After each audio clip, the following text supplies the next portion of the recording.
ఒక్కసారి కొమ్మూరి గోల్డ్ కి కాల్ చేయండి. తాకట్లో ఉన్న మీ బంగారాన్ని విడిపించి మార్కెట్ ప్రైస్ కి వాళ్ళు కొనుక్కుని మిగతా డబ్బులు మీకు ఇచ్చేస్తారు. రైట్, బ్రేకింగ్ న్యూస్ చూస్తున్నాం మనం టీవీ స్క్రీన్ పై. గుజరాత్ లో ఒక కామ కథా చిత్రం బయటపడింది. అక్రమ సంబంధానికి అడ్డుగా ఉన్నాడని రెండో భర్తను చంపేందుకు సుపారీ ఇచ్చి భార్య అతన్ని అనంతలోకాలకు పంపించేసింది. సో కుదరకపోతున్న తర్వాత ఫస్ట్ భర్తని ప్రియుడితో కలిసి చంపించేసింది. శవాన్ని కాలువలో పడేసి ప్రమాదంగా చిత్రీకరించే ప్రయత్నం చేసింది. తన భర్త ఉద్యోగం కోసం బయటకు వెళ్ళాడని నమ్మించిన జాగృతి అనే ఒక మహిళా పతివ్రత అనకూడదు, కానీ అనాల్సి వస్తుంది. ఈవిడికి 2 పిల్లలు ఉన్నారు, 2 భర్తలు ఉన్నారు, 2 ప్రియుళ్ళు కూడా ఉన్నారు. సో మామూలు విషయం కాదు ఇది. ఒక 1 ఇయర్ నుంచి చాలా పెద్ద ఎత్తున ప్లాన్ జరుగుతోంది. ఎలాగైనా సరే 2 భర్తల్ని లైన్ క్లియర్ చేసుకొని 2 ప్రియులతో ఉండాలని. అండ్ తనకున్న 2 పిల్లల్ని, ఫస్ట్ భర్తకి ఒక బాబు పుట్టాడు, సెకండ్ భర్తకి ఒక బాబు పుట్టాడు, 2 పిల్లలు ఉన్నారు. సో అప్పటికి వాళ్ళ మధ్యలో ఎలాంటి గొడవలు లేవు. సో అయినా సరే తన శారీరక సుఖం కోసం తన జీవితాన్ని, ఇవాళ పిల్లల జీవితాన్ని, తన జీవితాన్ని చిన్న భిన్నం చేస్తుందని చెప్పడంలో ఏమాత్రం సందేహం లేదు. నిజంగా ఇలాంటి వాళ్ళని ఏం చేయాలో మస్తుగా కామెంట్ చేయండి. ఒక పాపని ఇంతకుముందు ఒక ముసలాయన అఘాయిత్యం చేయబడిన ఒక నెపంతో ఆయనే చెరువులో దూకి ఆత్మహత్య చేసుకున్నాడు. సరే, పోలీసు వాళ్ళు చేశారా లేకపోతే ఇంకెవరన్నా కర్మ అనుభవించాడా అనేది పక్కన పెడదాం. మరి ఇలాంటి వాళ్ళని ఏం చేయాలి? మస్తు కామెంట్ చేసే ప్రయత్నించండి. మీరు పెట్టే ప్రతి కామెంట్తో ఇలాంటి వాళ్ళు మారాలనే ఆలోచన అయినా వస్తుందేమో చూద్దాం. ఎందుకంటే 1 ఇయర్గా దాదాపుగా ఈవిడికి పెళ్ళయి 12 ఏళ్ళు అవుతుంది. 12 ఏళ్ళుగా 2 భర్తలతో ఆవిడ సంసారం చేస్తుంది. సరే, ఆవిడ పర్సనల్, అది మనకు సంబంధం లేదు. కానీ వివాహేతర సంబంధం ఇది 2 పెట్టుకుంది. ఆల్రెడీ ఆ వివాహేతర సంబంధం ఎవరైతే 2 వ్యక్తులు ఉన్నారో వాళ్ళు ఫస్ట్ భర్తకి తెలియకుండా, సెకండ్ భర్తకి తెలియకుండా వాళ్ళ ఇంటికి వెళ్ళేవాళ్ళంట. ఎవరు మమ్మీ పిల్లలు అడిగారంట ఆవిడని, ఎవరు మమ్మీ వీళ్ళు ఎన్నిసార్లు మన ఇంటికి వస్తున్నారు అని చెప్పి వాళ్ళ పిల్లలు 6th క్లాస్ 7th క్లాస్ చదువుతున్నారు వాళ్ళ పిల్లలు. వాళ్ళు అడిగితే వాళ్ళు ప్లంబింగ్ వర్క్ కోసం వచ్చారని, లేకపోతే నెయ్యి చల్లడానికి వచ్చారని, లేకపోతే జెప్టో వాళ్ళని, జొమాటో వాళ్ళని, మళ్ళీ వాళ్ళలాగా కూడా వాడుకునేదంట. 2 పిల్లలు ఉన్నారు, వాళ్ళు చేతికి వచ్చారు, వాళ్ళకి ఒక మంచి ఫ్యూచర్ వాళ్ళు మంచిగా చదువుకొని ఒక పొజిషన్లో ఉంటే ఒక గర్వకారణం తల్లిదండ్రులకి. అలా క్రియేట్ చేయాలి వాళ్ళని. అంతేగాని వీళ్ళు చేసే పత్యాపారాలతో పిల్లల్ని చూయించుకొని వాళ్ళని ఇన్ఫ్లుయెన్స్ చేసి, అంటే మా అమ్మ తప్పు చేస్తుందా అనే భావన వాళ్ళలో కూడా కలిగించి ఏం సాధించగలరు? రేపు పొద్దున పోయేటప్పుడు ఏం సాధించగలరు? ఏమన్నా తీసుకెళ్తారా మీ వెనకాల?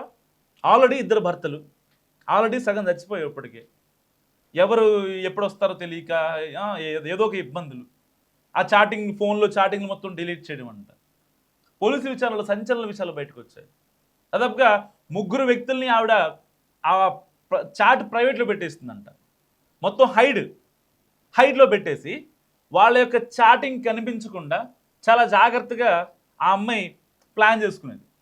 అక్కడ మళ్ళీ ఒకవేళ కనుక భర్త ఫోన్ తీసుకొని చూస్తాడేమో భయంతో అవన్నీ ప్రైవేట్లో పెట్టేసుకుని వాళ్ళతో మాట్లాడటం, ఒకరికి అనుమానం రాకుండా. ఎందుకంటే ఒక భర్త ఇంట్లో ఉన్నాడు అంటే ఇక్కడ 3 ఇక్కడ మ్యానిపులేట్ చేయాల్సిన అవసరం ఉంది. ఈ 3 ఇన్ఫ్లుయెన్స్ చేయాల్సిన అవసరం ఉంది.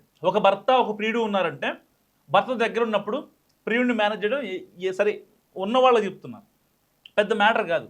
అందరి యువతల్ని అనాలని కాదు, బట్ జరుగుతున్నటువంటి కొన్ని వార్తల్ని చూస్తుంటే నాకు మనసులో అనిపించిన మాట అది, అంతే. సో ఒకరిని మేనేజ్ చేయడం తప్పు కాదు, కానీ ఈ మహాపతివ్రత ఒకరిని కాదు, 2 కాదు, 4 మేనేజ్ చేసిందంటే జస్ట్ ఇమాజిన్ ఆవిడ అసలు మైండ్లో ఏం పెట్టుకుంది అంటే, కేవలం ఇంకా ఆవిడకి దాదాపుగా 40 ఏళ్ళు వచ్చినా సరే ఆవిడ శారీరక సుఖమే కోసమే ఇంత బాధలు పడుకుంటూ, ఇన్ని మాటలు పడుకుంటూ, ఇటు సమాజం నుంచి, ఇటు పిల్లల దగ్గర నుంచి, ఇటు భర్తల దగ్గర నుంచి ఇన్ని మాటలు పడి అసలు ఆ మహిళ ఏం చేస్తుంది? ఇప్పుడు కటకటాల వెనక ఊచలు లెక్క పెడుతుంది. తన ఫోన్ ఓపెన్ చేసినటువంటి పోలీసులకి దిమ్మ తిరిగే పిక్స్, దిమ్మ తిరిగే వీడియోస్ కనిపించాయి. అలా ఆ యొక్క ఘాతుకానికి సంబంధించినటువంటి వాళ్ళు పర్సనల్గా ఉన్నటువంటి వీడియోస్ కావచ్చు, వాళ్ళు పర్సనల్గా ఉన్నటువంటి పిక్స్ కావచ్చు, అవన్నీ పిచ్చిగా ఉన్నాయంటే ఆవిడ ఫోన్లో. అవన్నీ హైడ్లో ఉన్నాయి. ఎప్పుడైతే పోలీసులు అంటే చాటింగ్ ఎప్పుడైతే హైడ్ చేసిందో ఈవిడ ఫొటోస్ కూడా వీడియోస్ కూడా హైడ్ చేసే ఉంటుంది.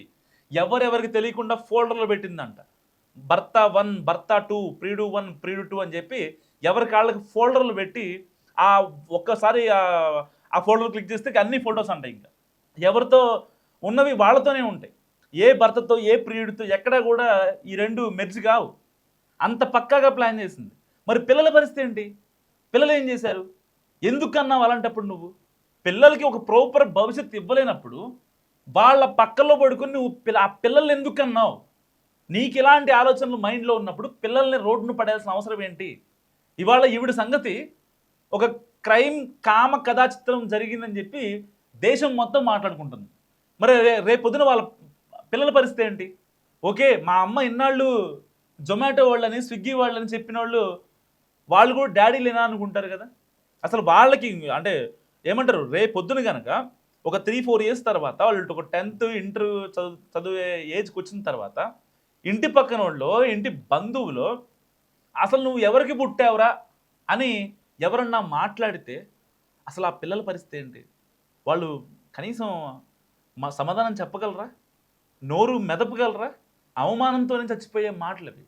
సమాజం ఎలా ఉందో తెలుసు. సమాజం గురించి ఆలోచించాల్సిన అవసరం లేదు. నువ్వు చేయాల్సింది చేసుకో, కానీ పిల్లల గురించి ఆలోచించాల్సింది ఇది. ఆల్రెడీ ఇద్దరు భర్తలు ఉన్నారు. వాళ్ళతో దొరకని సుఖం మళ్ళీ ప్రియుల దగ్గర వెతుక్కుంటానంటే ఎంతవరకు కరెక్ట్? అది నీ బతుకింతే, నువ్వు ఇంకా మారవని చెప్పి ఇద్దరు భర్తలు వదిలేశారు కదా. వాళ్ళు వదిలేసినా సరే ఇంకా నువ్వు అదే కోవలో అదే బాటలో వెళ్తానంటే వాళ్ళు మాత్రం ఏం చేస్తారు? ఇప్పుడు అందుకనే భర్తలు ఇద్దరు అడ్డొస్తున్నారని ప్రియుడితో, మళ్ళీ భర్తలకు తెలియదు ప్రియుళ్ళు ఉన్నారని. పాపం ఈ వ్యవహారం ఒక 4-5 ఏళ్ళుగా నడుస్తుంది.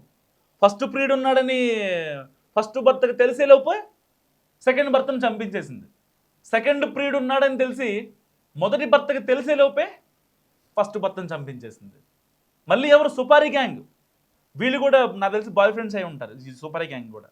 ఎందుకంటే ఈవిడ ప్రొఫైల్ చూస్తుంది అర్థమవుతుంది కదా. 2 పిల్లలు, 2 భర్తలు, 2 ప్రియుళ్ళు, 2 సుపారీ గ్యాంగులు. ఒకరినొకరు తెలియకుండా ఫస్ట్ భర్తను వేసేయడానికి ఒక సుపారీ గ్యాంగ్, సెకండ్ భర్తను వేసేయడానికి ఒక సుపారీ గ్యాంగ్. ఎక్కడైనా 2.